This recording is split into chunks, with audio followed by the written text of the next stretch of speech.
Decreto. La poesía debería ser ilegal, como las drogas, como las putas.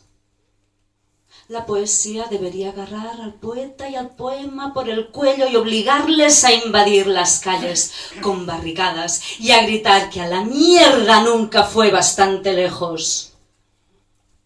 La poesía debería ser pirata y revolución callejera, y al final, después de la palabra metralla y del papel incendiario, debería violar al presidente, al diputado, al juez, al dictador por la boca y meterles ahí la palabra A, M, O, R.